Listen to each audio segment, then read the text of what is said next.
रही है। रोको रोको रोको।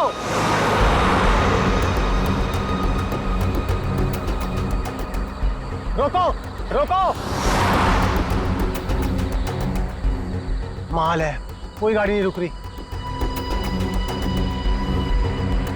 टैक्सी।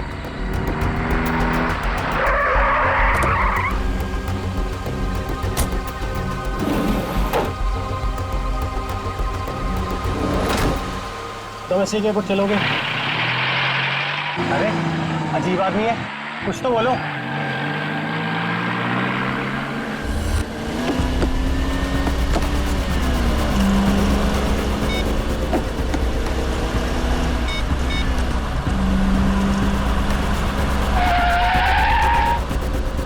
भाई साहब, जरा गाड़ी आराम से चलाओ,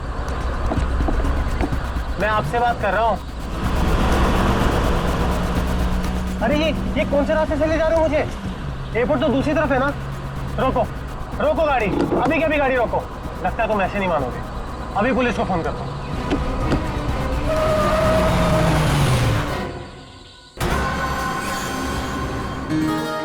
अभी तक यकीन नहीं हो पा रहा है सर। जिस एसीपी प्रद्युमन को हम सब अपना आदर्श मानते हैं, उनके साथ सीआईडी में एक दिन काम करने का मौका मिलेगा। वो सब ठीक है, लेकिन तुम लोगों को अभी भी बहुत कुछ काम करना बाकी है मेरी कसौटी पर उतरने के लिए, समझे? बिल्कुल सर, हम लोग भी यही चाहते हैं।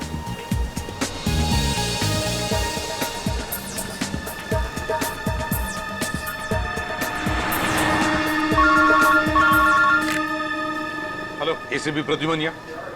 लाश कहाँ पर? ठीक है। क्या हुआ सर? एक लाश मिली है मदोरी बीच पर। बच्चा कहाँ गया? आदमी भी उसके पीछे था। यहाँ ले रख दो।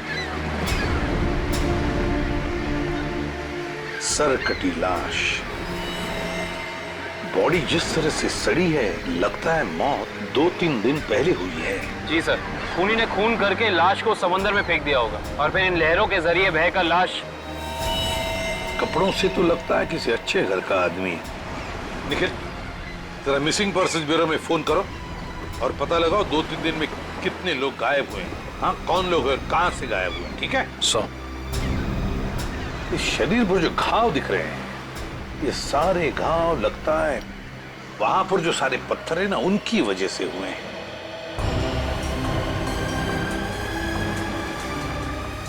अरे जरा इधर आओ। हाँ साहब। एक बात बताओ, क्या यहाँ कोई ऊंचाई वाली जगह है जहां पर उस तरह के पत्थर हों? हाँ साहब, है ना। यहाँ से 5 किलोमीटर की दूरी पर ऐसी एक पहाड़ी है। 5 किलोमीटर की दूरी पर? ठीक है, थैंक यू। 5 किलोमीटर की दूरी पर पहाड़ी है। कभी एक काम करो, इस लाश को फोरेंसिक लैब भेज दो और इस आदमी ने जो जगह बताई है वहां जाकर के अच्छी तरह से पूछताछ करो, पता लगा, देखो कुछ पता चलता है क्या। कोई ना कोई सुराग तो जरूर मिलेगा। Yes sir.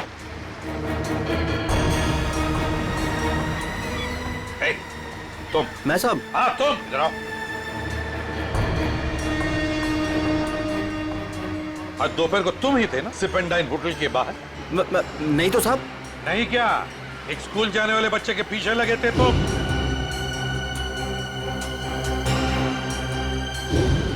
अच्छा अच्छा अच्छा, वो तो मेरा भतीजा चिंटू है सर। वो स्कूल नहीं जाना चाह रहा था ना, इसके लिए मैं उसके पीछे दौड़ रहा था। वो स्कूल नहीं जाना चाहता था, इसलिए तुम उसके पीछे दौड़े थे? जी सर। कहाँ रहते हो तुम? सर यहीं सामने एक चौल है, वहीं रहता हूँ सर। चिंटू होगा वहां पर? जी सर। चलो दिखाओ। आइए सर। सर यही हमारा चौल है। आइए सर, आइए इधर। सर यही है चिंटू। चिंटू बेटा, ये सीआईडी से एसीपी अंकल है, आपसे मिलने आए हैं। हेलो बोलो। हेलो। चिंटू, बड़ा प्यारा नाम है तुम्हारा। स्कूल जाते हो ना, पढ़ाई करते हो? अच्छा चिंटू बेटा, एक बात बताओ, तुम्हें क्या क्या पसंद है? कोई मिठाई पसंद है या स्वीट्स पसंद है या चॉकलेट्स पसंद है या बिस्किट पसंद है? क्या पसंद है? चॉकलेट। चॉकलेट पसंद है? अरे बाप रे, अब तो मुसीबत हो गई। अब तुम्हें चॉकलेट कैसे दें? चलो कोई बात नहीं, कुछ जादू करके देखते हैं। आओ मंतर जादू मंतर छू मंतर छू। आ गया ना चॉकलेट, ये लो चॉकलेट चिंटू के लिए।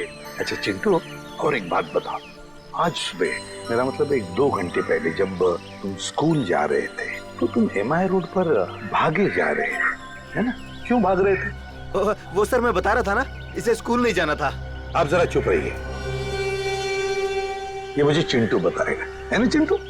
क्यों, तुम्हें स्कूल जाना अच्छा नहीं लगता? ऐसी तो कोई बात नहीं है। नहीं ना, अगर कोई भी परेशानी हो तो मुझे बता देना। लेकिन एक बात कहूँ, स्कूल जाना चाहिए, बहुत पढ़ना चाहिए, बड़ा होना चाहिए और बड़े बनकर अच्छे इंसान भी बनना चाहिए, है ना? और चिंटू, तुम्हें जब भी कभी भी तुम्हारे इस ACP अंकल की जरूरत पड़े ना, तो मुझे मेरे इस कार्ड पर फोन करना, मैं तुरंत आ जाऊंगा। मैं चलूं? गुड बॉय, बाय बेटा, बाय।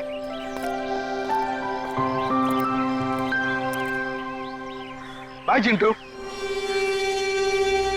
ये चिंटू कुछ ना कुछ तो छुपा रहा है, कुछ ना कुछ तो गड़बड़ जरूर है।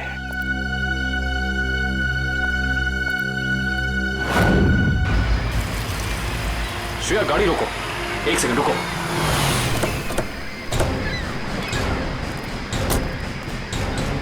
ये देखो, यहाँ पेड़ के नीचे खरोचों के निशान हैं। और ये एक गाड़ी के पेंट जैसा लगता है। हो ना हो, यहाँ कुछ ना कुछ तो जरूर हुआ है। सर ये देखिए, टायर के निशान। हो सकता है वो मरने वाला गाड़ी में ही होगा और फिर गाड़ी यहाँ से नीचे गिर गई। आई सी, यहाँ भी निशान है, लेकिन यहाँ घसीटने के भी निशान है। ये देखो, यहाँ से लेके पूरे वहां तक। ये घसीटने के निशान तो कोई और ही कहानी बयां कर रहे हैं श्रेया। मतलब खूनी ने पहले लाश को यहाँ से घसीट कर नीचे फेंका और उसके बाद उसकी गाड़ी को यहाँ से, मतलब वो खून को दुर्घटना का रूप देना चाहता था। खूनी इस खून को दुर्घटना दिखाना चाहता था, फिर उसे लाश का सिर काटने की जरूरत क्या थी? ये जवाब तो हमें सिर्फ उस गाड़ी से ही मिल सकता है। करण, गोताखोरों का इंतजाम करो। कुछ भी हो जाए, हमें ये गाड़ी इस समुंदर से बाहर निकालनी ही होगी। देखो कोई और सुराग मिलता है कि नहीं।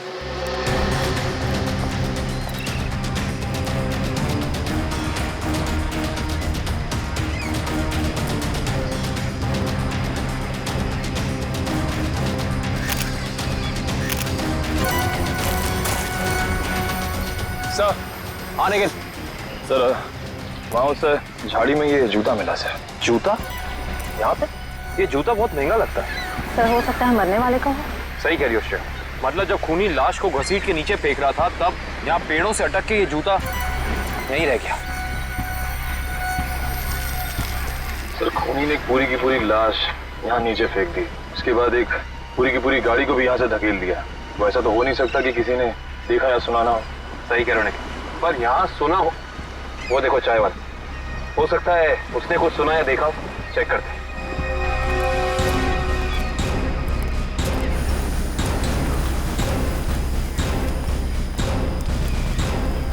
हम लोग CID से हैं। CID? हाँ, वो कल रात में यहाँ एक खून हो गया है पीछे ज्वाला रोड पे, उसके बारे में पूछताछ करनी थी। आप में से किसी ने कुछ देखा या सुना हो? ज्वाला रोड पे? नहीं साहब, हम लोग तो ज्वाला रोड पे जाते ही नहीं है। क्यों? क्या अक्सर वहाँ पे ऐसी घटनाएं होती रहती हैं क्या? हाँ, मगर ये घटना कोई इंसान नहीं, वो आत्मा करती है, टैक्सी वाली आत्मा। टैक्सी वाली आत्मा? हाँ साहब, सुना है एक आत्मा टैक्सी चलाती है जो भोले भाले इंसानों को गाड़ी में बैठाकर उन्हें मार डालती है। ज्वाला रोड पर रात को टैक्सी बैठना मौत को दावा देने जैसा है। कैसी बातें कर रहे हैं आप? इस सदी में भी ऐसी अंधविश्वास की बातें? नहीं साहब, ये अंधविश्वास नहीं है। 3 दिन पहले मैंने खुद अपनी आंखों से देखा है।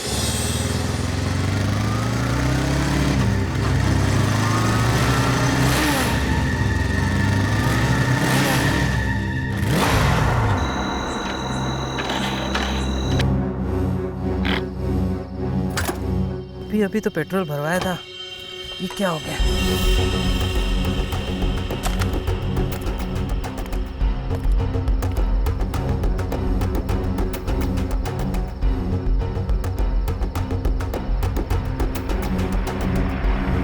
Taxi, taxi.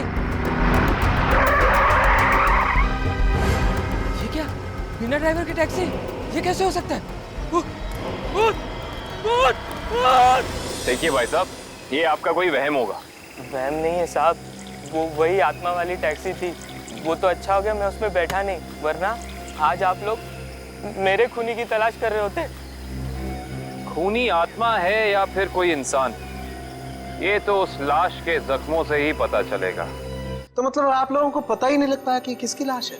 कोशिश कर रहे हैं सालों के साथ। जिस लाश का सर ही नहीं है उसकी पहचान पता करने में थोड़ा बहुत वक्त तो लगता ही है ना सर। ऑफ कोर्स, बिल्कुल। एनीवे, आप लोगों को कुछ पता लगा हो या नहीं लगा हो, लेकिन सालुखे ने अपना काम कर दिया।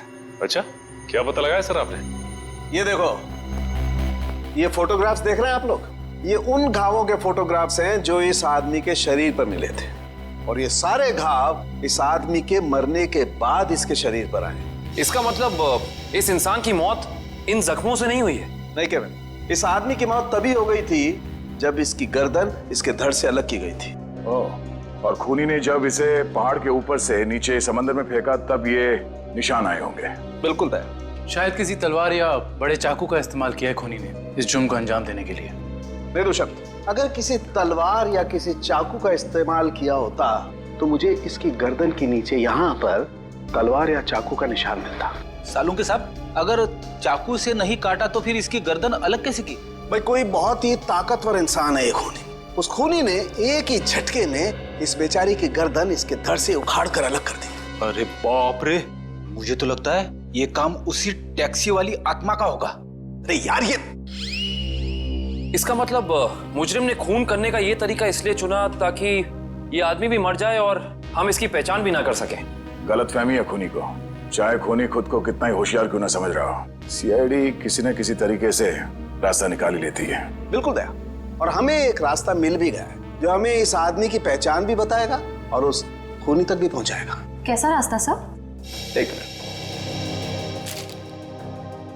ये जूता जो आपको क्राइम सीन पे मिला है, और ये इसी आदमी का जूता है, और इस जूते के नीचे हमें क्या मिला है वैभव?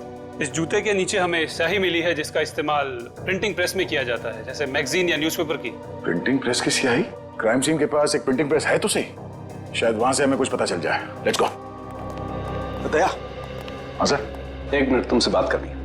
आप लोग जाओ। क्या हुआ सर, कुछ कहना बाकी रह गया क्या? हाँ दया, ये यार एक कार्ड तुम अभिजीत को दे देना। क्या है सर, मैं खोल के देखूं? हाँ देख लो।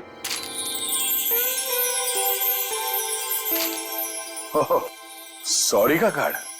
हाँ यार, वो एक्चुअली क्या है, पिछले केस में मैंने अभिजीत को कुछ ज्यादा ही उल्टा सीधा बोल दिया यार, so you know I am feeling. हाँ सर, ये बात तो है। कोई नहीं सर, हो जाता है कभी कभी ऐसा। नहीं यार, पर होना नहीं चाहिए। Abhijit is very sweet, you know.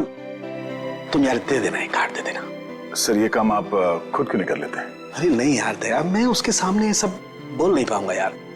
तुम मेरा इतना सा काम नहीं कर सकते यार दया। नहीं सर, आपका ये काम हो जाएगा। थैंक यू दया। कल तूने पीपे कार की रेस देखी? यार लाल वाली गाड़ी ने एकदम हवा से बातें कर।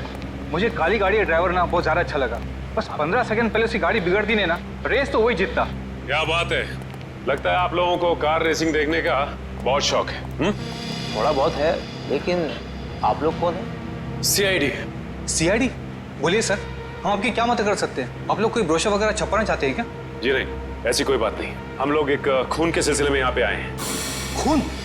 हाँ खून। दरअसल हमें यहाँ पास के समंदर में एक लाश मिली है जिसका सर कटा हुआ है। ए बाप रे। जी, और ये उसी लाश का जूता है जिस पर प्रिंटिंग प्रेस में इस्तेमाल होने वाली स्याही लगी है, और ये वही स्याही है जिसका इस्तेमाल आप लोग करते हैं अपनी अखबार छापने के लिए। हमारे यहाँ तो कोई इस तरह का जूता नहीं पहनता सर। पर शायद इस तरह का कोई आदमी आया हो 2-3 दिन पहले जिसने ऐसे जूते पहने हो। कुछ याद है तुम लोगों को? देखो, ध्यान से सोच के बताओ, और ये फोटो को ध्यान से देखो। इस तरह के कपड़े पहने थे उसने, कुछ याद है? शुक्रवार के दिन कुछ लोग आए थे जिन्होंने इस तरह के कपड़े पहने हुए थे। अच्छा, कौन लोग थे ये? वीबिज कॉर्पोरेट्स करके एक कंपनी है जो हमारी इस प्रिंटिंग प्रेस को खरीदना चाहती है, इसी सिलसिले में। ओह, वीबिज कॉर्पोरेट।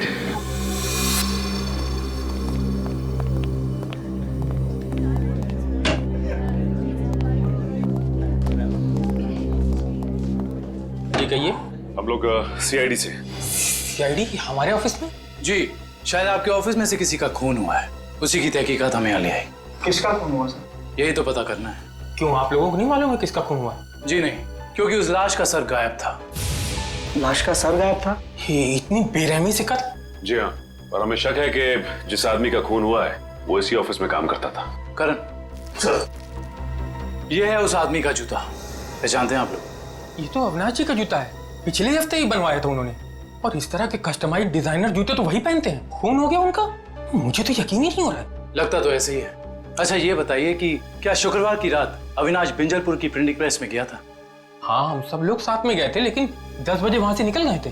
अच्छा, अविनाश ने वहां से कोई टैक्सी वगैरह ली थी क्या? जी नहीं, उन्होंने कोई गाड़ी नहीं ली थी, वो तो अपनी गाड़ी से गए थे। इस अविनाश की किसी से कोई दुश्मनी वगैरह? जी उन्होंने कोई बताया तो नहीं था, लेकिन पिछले कुछ दिनों से उन्हें धमकी भरे फोन आ रहे थे। कौन कर रहा था? जी उन्होंने मुझे इसके बारे में कुछ नहीं बताया था, और ना ही पुलिस में कोई कंप्लेन की थी, लेकिन मुझे लगता है ये उसी का काम होगा। ठीक है दिव्या, ये मोबाइल कंपनी में फोन करके पता करो अविनाश की कॉल रिकॉर्ड्स। Yes sir. ये अविनाश रहता कहाँ था? अविनाश जी का घर यही है ना? हाँ हाँ, ऑफिस वालों ने तो यही एड्रेस दिया था।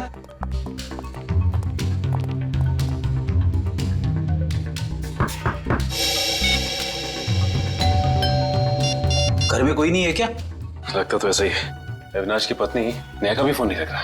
एक काम करते हैं, दरवाजा खोल देते हैं।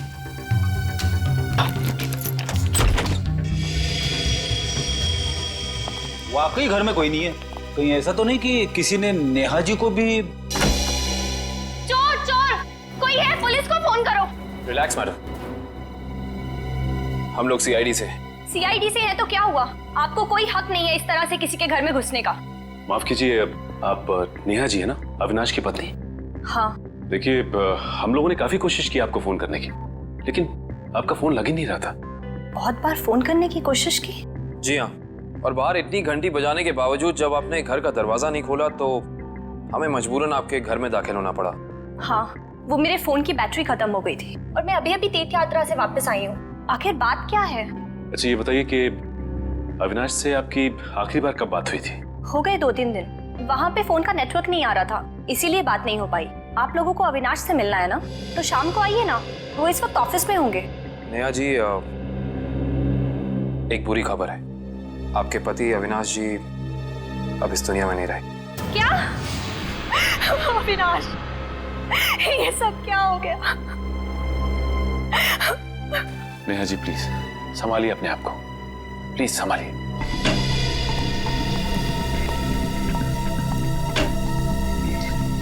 नेहा जी, अविनाश जी के ऑफिस वालों ने हमें बताया है कि पिछले कुछ दिनों से उन्हें धमकी भरे फोन आ रहे थे। आपको कुछ पता है इसके बारे में? नहीं, अविनाश ने मुझे इस बारे में कभी कुछ नहीं बताया।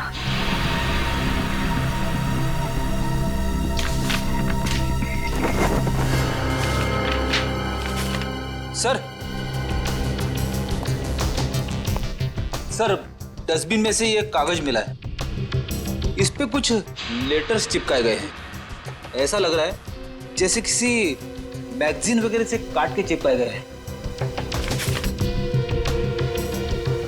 नेहा जी, ये शब्द क्या अविनाश जी ने काट के चिपकाए? नहीं, अविनाश तो मैगजीन कभी पढ़ते ही नहीं थे। तो हो सकता है कि धमकी देने वाले ने ये चिट्ठी लिखी हो।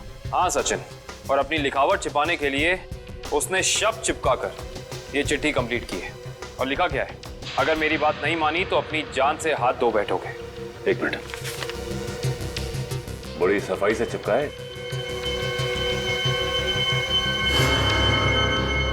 एक मिनट, ये क्या? JLT मैगजीन, मतलब ये JLT मैगजीन से काटा गया है। JLT मैगजीन, ये नाम मैंने कहीं देखा है, पर मुझे याद नहीं आ रहा कहाँ। याद करो काविन, कहाँ पे देखा है? कहीं अविनाश जी के ऑफिस में तो नहीं, वहां नहीं, कहीं। हाँ याद आया, ये मैगजीन मैंने वीरेन के पास देखी थी, उसकी प्रिंटिंग प्रेस में। लेकिन वीरेन की अविनाश जी से क्या दुश्मनी हो सकती है? रेडी, अविनाश की कंपनी वो प्रिंटिंग प्रेस खरीद रही थी, तो हो सकता है प्रिंटिंग प्रेस के मजदूरों को लगा हो कि उनकी नौकरी खतरे में है। और जैसे ही अविनाश जी प्रिंटिंग प्रेस से बाहर निकले, वीरेन ने उन्हें, ओह आई सी, इस वीरेन से दोबारा मिलना पड़ेगा।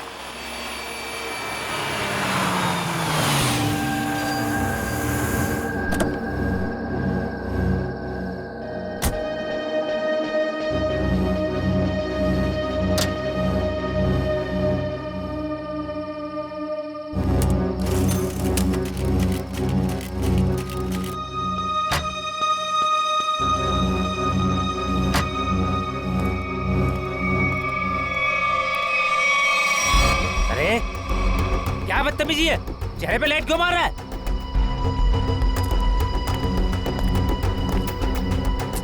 अरे जानता है कौन हूँ मैं? अखबार में काम करता हूँ। पागल है, रात को भी यार आदमी। लगता है ऐसे नहीं मानेगा तू। आज घर मार खा के जाने का इरादा लेके आया तू। तेरी तो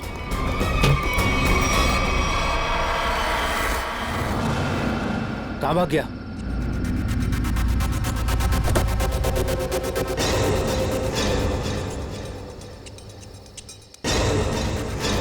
कहाँ भाग गया?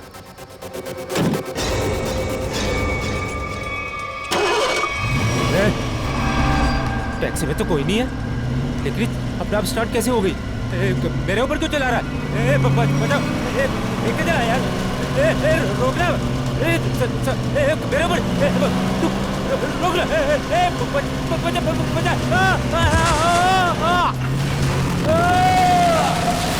सुना है एक आत्मा टैक्सी चलाती है जो भोले भाले इंसानों को गाड़ी में बैठाकर उन्हें मार डालती है। ज्वेलर रोड पर रात को टैक्सी बैठना मौत को दावा देने जैसा है। इसका एक्सीडेंट किसी टैक्सी से हुआ या फिर किसी गाड़ी से, इसका पता तो इस एटीएम पे लगे हुए कैमरे से ही चलेगा। एक काम करो करण, दिव्या सर जरा फुटेज निकालो, तब तक हम लोग गाड़ी चेक कर लेते हैं।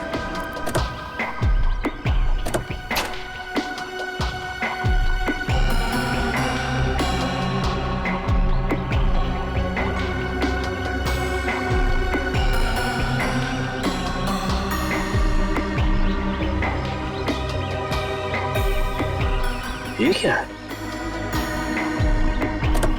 ये देखो, ये वीरेन किसी जीवन साइकेट्रिक फैसिलिटी में गया था। हो सकता है वीरेन वहाँ किसी साइकेट्रिस्ट से काउंसलिंग वगैरह करवा रहा हो। हो सकता है। Sir CCTV footage. देखते हैं सीडी में क्या है। एक काम करो, गाड़ी में से लैपटॉप ले आओ।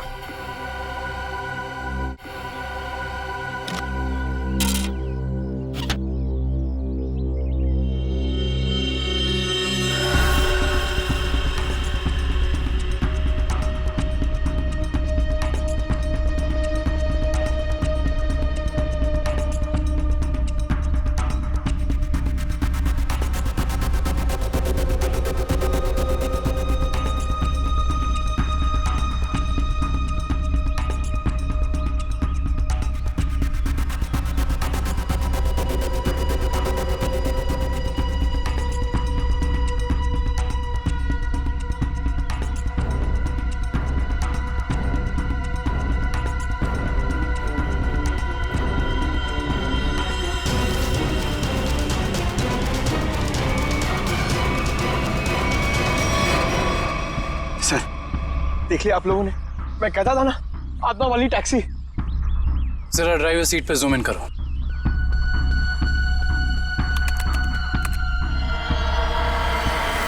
ओह माय गॉड, ये नहीं हो सकता। ड्राइविंग सीट पे तो कोई है ही नहीं।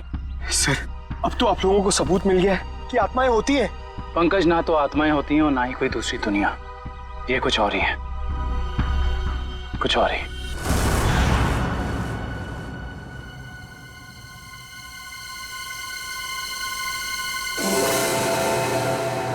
सर हालत बहुत खराब है सर। अगर आज मुझे कुछ हो गया ना तो मेरी माँ को एक मेरा आखिरी संदेशा दे दीजिएगा। क्या? सर उनसे कहिएगा कि जो वो इतने प्यार से मोतीचूर के लड्डू बनाती है ना, वो ना बनाए, क्योंकि उन्हें प्यार से खाने वाला उनका लाल शहीद हो चुका है सर। अरे तो इसमें आंटी जी के लड्डुओं पर रोक लगाने की क्या जरूरत है? हम लोग हैं ना, खा लेंगे तुम्हारा नाम लेकर। क्या मतलब सर, आप जानते हैं कि मेरी आखिरी रात है?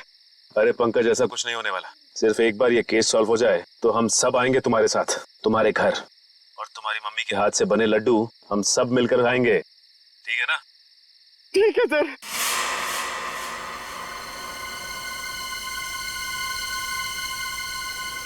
पंकज, शायद कोई आ रहा है। हे भगवान, सर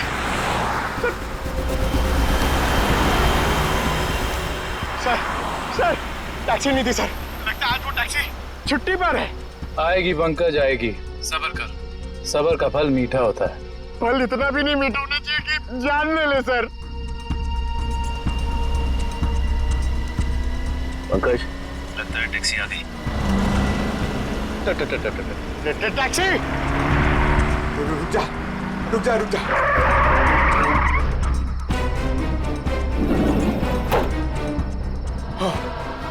थैंक गॉड, इस टैक्सी में ड्राइवर है।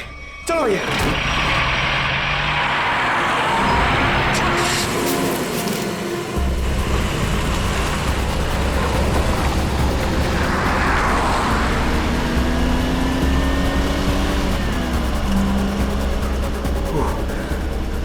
अरे ये क्या है?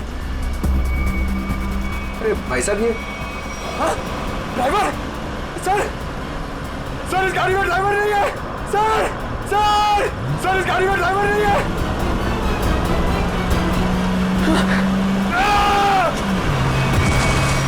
अरे ये पंकज टैक्सी से घुस गया। ओह माय गॉड, इसे चोट ना लगी।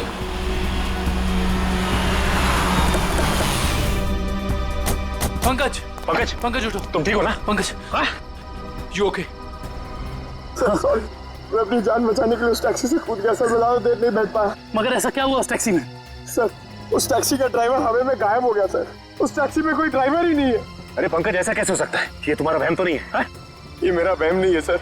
मैं अपनी जान बचाने के लिए कूदा हूँ सर। ये मेरा वहम नहीं है। ड्राइवर ही नहीं है उस टैक्सी में सर। टैक्सी सीधी गई है? हाँ सर, वही गई है। टैक्सी सीधी गई है तो फिर कोई टेंशन नहीं। हमारे साथ ही उस तरफ है। अब तक तो टैक्सी वाला पकड़ा भी गया होगा। It's okay.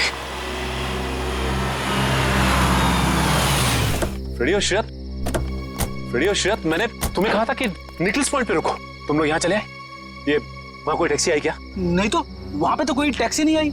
ऐसा कैसे हो सकता है? ये सड़क तो बिल्कुल सीधी है, ना कोई राइट ना कोई लेफ्ट, तो फिर टैक्सी गायब कहाँ हो सकती है? सर हम पिछले 3 घंटों से वहीं इंतजार कर रहे हैं, वहाँ कोई टैक्सी नहीं आई। सर कहीं उस ड्राइवर की तरह वो टैक्सी भी तो गायब नहीं हुई? नहीं पंकज, नहीं, ना ही ड्राइवर गायब हुआ है और ना ही कोई टैक्सी। ये जरूर कुछ और ही चक्कर है, हम लोगों की आंख में धूल झोंकने का चक्कर। सर कहीं ऐसा तो नहीं कि उस टैक्सी वाले ने टैक्सी कहीं छुपा दी हो? नहीं फ्रेडी, ये नहीं हो सकता। ये एक ही रास्ता है और यहाँ पे ना टैक्सी छिपाई जा सकती है और ना गायब हो सकती है। सर एक चीज तो मैं आपको देना ही भूल गया। ये देखिए सर, ये मुझे सीट के नीचे मिला था टैक्सी में। अविनाश का ड्राइविंग लाइसेंस। इसका मतलब है कि जिस रात अविनाश का खून हुआ उस वक्त उसका ये वॉलेट उसी टैक्सी में छूट गया था। ये क्या? ये तो बिल्कुल वैसा ही पास है जैसे हमें वीरेन की गाड़ी में से मिला था, साइकेट्रिक क्लिनिक का पास। इस वीरेन और अविनाश का कुछ तो संबंध जरूर है उस साइकेट्रिक क्लिनिक से। मगर सर वो टैक्सी?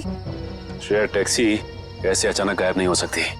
एक काम करते हैं, इस रास्ते का चप्पा चप्पा छान मारते हैं, टैक्सी जरूर मिलेगी। चलो देखते हैं कच्चा रास्ता कहाँ जाता है। शायद इसी कच्चे रास्ते पर आकर वो टैक्सी गायब हो गई।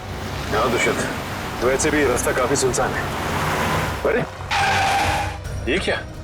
ये तो डेड एंड है।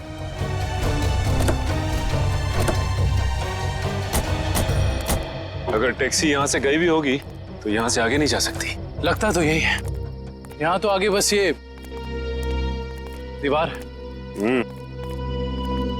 एक मिनट, ये देखो दुष्यंत, टायर के निशान। ये दीवार के पास आके खत्म हो जाते हैं। ये बात तो है। दुष्यंत, इस दीवार के पीछे जरूर कोई ना कोई खुफिया रास्ता है। हो सकता है सचिन, और ये भी हो सकता है कि यहाँ कोई खुफिया बटन या लेवर हो जिससे ये दीवार हट जाए और हमें वो जगह दिख जाए जहाँ वो टैक्सी गई है।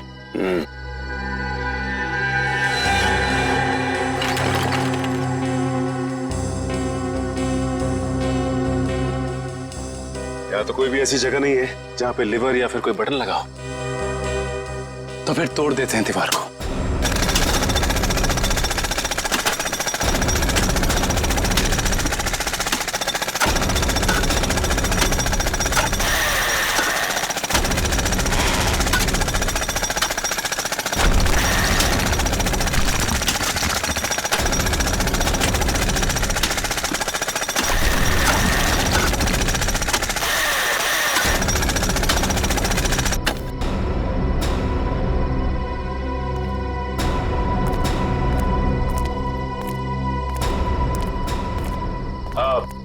तुम लोग जा सकते हो। Thank you.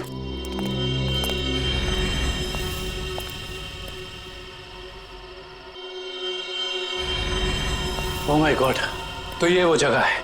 मगर टैक्सी तो दिख नहीं रही। इसका मतलब यहाँ से बाहर निकलने का कोई दूसरा रास्ता भी है। लगता है ये है वो दूसरा रास्ता। यहाँ से बहुत प्लानिंग के साथ किए जा रहे हैं ये काम, और इसी प्लानिंग की कोई ना कोई कड़ी हमें यहाँ जरूर मिलेगी।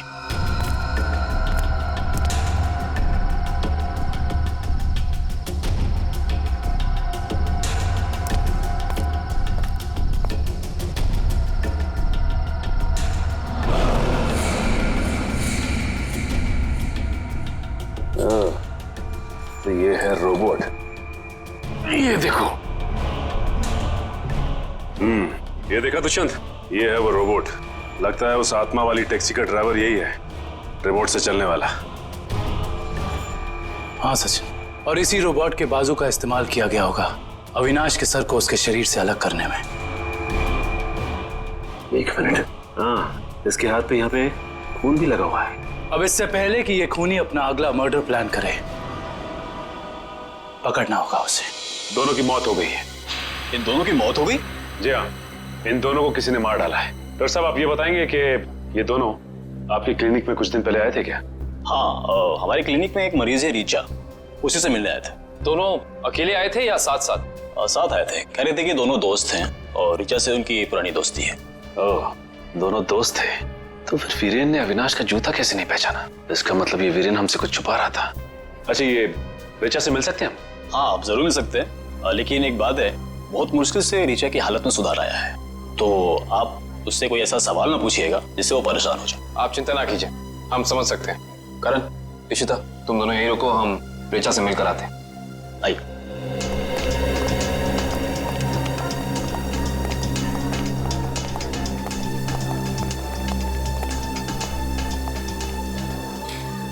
रीचा, रीचा देखो तुमसे कौन मिलने आया है।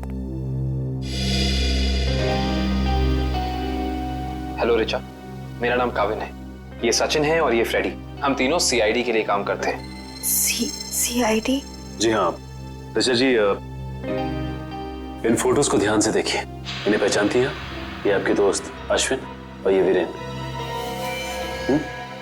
वो ये दोनों कुछ दिन पहले आपसे मिलने आए थे ना? नहीं। देखिए ऑफिसर, मुझे नहीं लगता है कि रीचा आपके सवालों का जवाब दे पाएगी। प्लीज डॉक्टर, खूनी तक पहुंचने के लिए हमारा रीचा जी से बात करना बहुत जरूरी है। खूनी? हाँ रीचा, खूनी। तुम्हारे इन दोनों दोस्तों का खून हो गया है, इसके बारे में कुछ बता सकती हो हमें?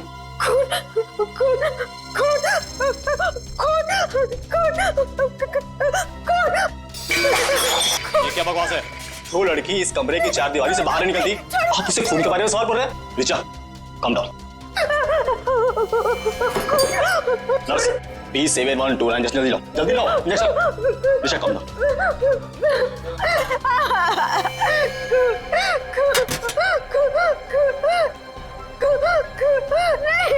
छोड़ो, छोड़ो मुझे।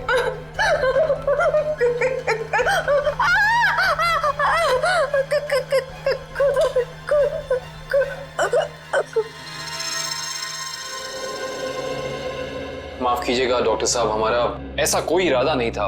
Really sorry. देखिए ऐसी बात नहीं है, इस तरह के मरीज बच्चों की तरह होते हैं, इन्हें हर शब्द टोल मोल के बताना पड़ता है। डॉक्टर साहब ये बात हम समझ सकते हैं, लेकिन एक बात तो तय है कि इन तीनों के अतीत की कोई ऐसी कड़ी है जो एक दूसरे से जुड़ी हुई है। इस केस से जुड़ी एक बहुत खास बात सामने आई है। कैसी बात?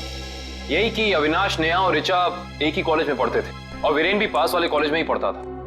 ओह, मतलब ये सब पुराने दोस्त हैं? हाँ सर, और उस दौरान डाली नाम का एक सीरियल किलर कॉलेज के बच्चों का खून कर रहा था। और एक दिन इन चारों ने मिलकर पुलिस की मदद की और इस डाली को जेल भिजवा दिया। ओह, तो शायद हो सकता है ये सारे खून डाली कर रहा। यस सर, 2 महीने हो गए उसे जेल तोड़कर भागे हुए और अभी तक वो पुलिस के हाथ नहीं लगा है।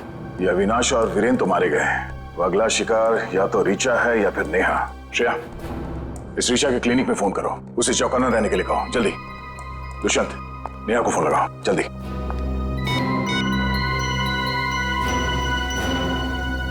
नहीं सर, नेहा फोन नहीं उठा रही। नेहा फोन नहीं उठा रही? कहीं ये खूनी नेहा तक पहुंच तो नहीं गया? देखिए आपको कुछ गलतफहमी हुई है, मुझे छोड़ दीजिए। देखिए मुझे मत मारिए, मैंने आपका क्या बिगाड़ा है? क्या बिगाड़ा है? मेरे पति का खून कर दिया, मुझे विधवा बना दिया और पूछते हो कि क्या बिगाड़ा है? देखिए मैं ऐसा क्यों करूंगा भला? ज्यादा भोले बनने की कोशिश मत करो, मैं सब जानती हूँ। तुम अपने पापा की मौत का बदला लेने के लिए आत्मा बनने का ड्रामा कर रहे हो। इसका मतलब मेरे पापा को तुम लोगों ने मारा है? हाँ, और अब तुम भी अपनी आखिरी सांसें यही लोगे। चलो बाप बेटे का मिलन करवा दूं। मिलन तो अब तुम्हारा होगा। आप नेहा जी है ना, अविनाश की पत्नी? हाँ। जेल की सलाखों और फांसी के फंदे के साथ। सीआईडी, हाँ आप लोग यहाँ? हाँ हम यहाँ। बोलो से। सर मुझे बचा लीजिए सर, सर ये मुझे मार डालेगी। डरो मत, कुछ नहीं होगा, हम लोग हैं, कुछ नहीं कर पाएंगे। तुमने इसके पापा का खून किया? अब गड़े मुर्दे उखाड़ने का कोई फायदा नहीं है। सच तो ये है कि खून इसने किए हैं। पहले अविनाश, फिर वीरेन, और अब तीसरा नंबर मेरा था। मैंने सोचा इससे पहले ये मुझे मारे, मैं इसे मार दूं। सर मैंने किसी को नहीं मारा है सर। सर मुझे तो ये भी नहीं पता था कि मेरे पापा का खून हुआ है। मैं तो समझ रहा था सर कि वो एक एक्सीडेंट है। कार एक्सीडेंट ही था, वो गलती हुई थी हमसे, लेकिन उस गलती के बदले तुमने दो खून कर दिए।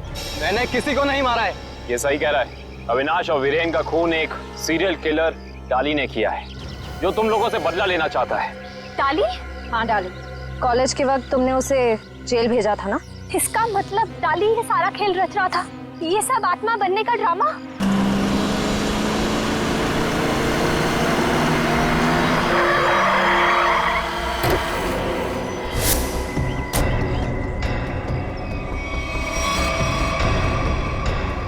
पापा आप, ये कैसे हो सकता है? वो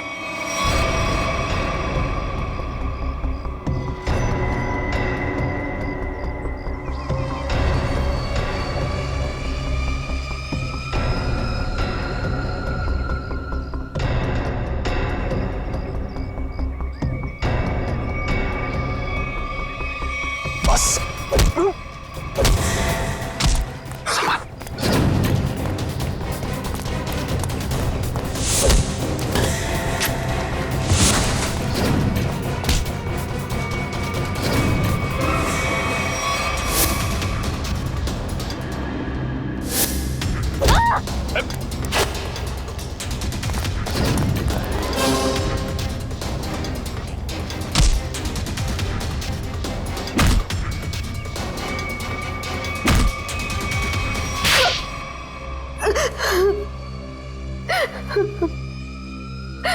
क्यों किया तुमने ये सब?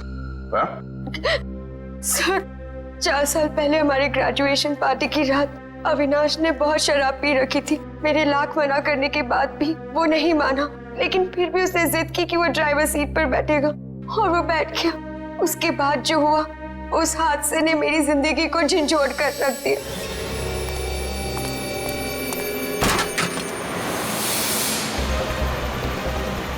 गाड़ी मुझे चलाने तो तुमने बहुत पी रखी है। डरो मत रिचा, पीने के बाद में और भी सेफ गाड़ी चलाता हूँ।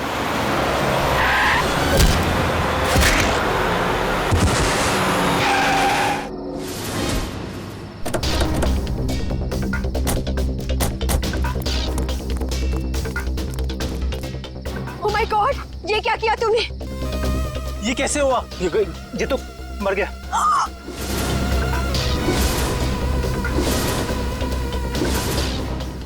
अविनाश, तुमने इसकी जान ले ली। कहा था ना तुम्हें, मुझे गाड़ी चलाने दो।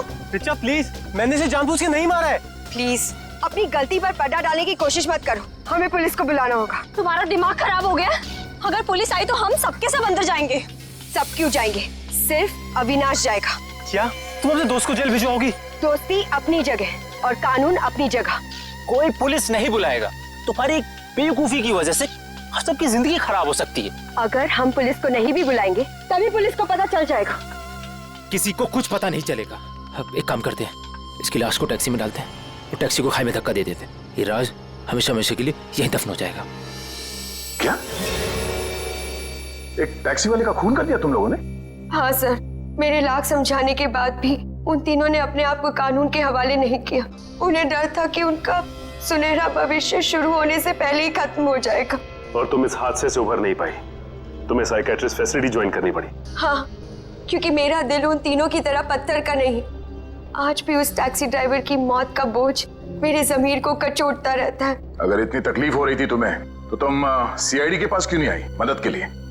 मैं आना चाहती थी, मगर जब मैं नेहा के पास गई तो इन तीनों ने मुझे धमकी दी कि अगर मैं आप लोगों के पास आई तो वो लोग मुझे भी मार डालेंगे। अच्छा, तब भी तुमने सीआईडी के पास आना ठीक नहीं समझा?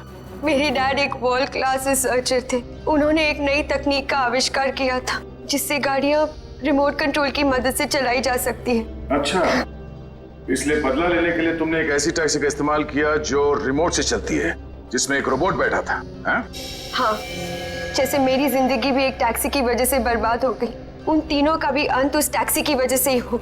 मगर जब हमारा ऑफिसर पंकज टैक्सी में बैठा था तब तुमने उस रोबोट को गायब कैसे किया? पेनेट ली हुआ केमिकल के जरिए। उसका असर इतना खतरनाक होता है कि खुद ब खुद देखते ही देखते अपने आप चीजें नष्ट हो जाती है, कुछ कुछ एसिड की तरह। बहुत लंबी प्लानिंग की थी तुमने खून करने की, मगर क्या फायदा हुआ? हाँ? पकड़ी गई ना। अगर पहले सीआईडी के पास आती मदद के लिए तो शायद तुम्हें फांसी नहीं होती। हाँ, क्या कुछ पता चला? सर, उस बच्चे चिंटू के बारे में सब कुछ पता चल गया है। क्या? उसके माँ बाप गांव में रहते हैं, लेकिन बेहतर पढ़ाई के लिए उसके माँ बाप ने उसके चाचा के घर शहर भेज दिया। लेकिन पैसे के लालच में इस चाचा ने उस बच्चे से बाल मजदूरी कराना शुरू कर दिया। चाचा चिंटू से बाल मजदूरी करवाता है? बाल मजदूरी? तो फिर ऐसे चाचा की एक ही जगह हो सकती है, एक ही जगह, काल कोठरी। तुझसे बड़ा सुस्त और आलसी लड़का तो मैंने देखा नहीं। चल काम कर। मुझे काम नहीं करना, मुझे स्कूल जाना है। बेटा, स्कूल जाने के लिए फीस की जरूरत होती है और तेरे चाचा के पास कोई पैसों का पेड़ नहीं है। और सुन, अगर यहाँ से फिर से भागने की कोशिश की तो मुझसे बुरा कोई नहीं होगा। मुझे काम नहीं करना है। सीपी अंकल ने कहा था मुझे रोज स्कूल जाना चाहिए। स्कूल जाएगा? बड़ा है स्कूल जाने वाला। तेरी तो गंदे नाले के कीड़े बच्चे पे हाथ उठाता है। हाँ? अरे तुम कहाँ भाग के जा रहे हो चाचा जी? तुम्हें तो जेल में जाकर पत्थर तोड़ने हैं। आजा, करेक्ट, ले जाओ इन दोनों को। थैंक यू सीपी अंकल, मुझे यहाँ काम करना बिल्कुल अच्छा नहीं लगता था। देखो चिंटू बेटा, तुम्हें कोई काम करने की जरूरत नहीं है, समझे? तुम स्कूल जाओगे, अच्छी तरह से पढ़ाई करोगे और बड़े बन जाओगे। और सिर्फ तुम ही नहीं, तुम्हारे सारे दोस्त भी, और उन सब का ख्याल हम रखेंगे, है ना? तो बताओ, खूब खूब पढ़ाई करोगे ना? हाँ, मैं बड़ा होकर आपकी तरह एक सीआईडी ऑफिसर बनूंगा और जिम को मिटा दूंगा। अरे वाह!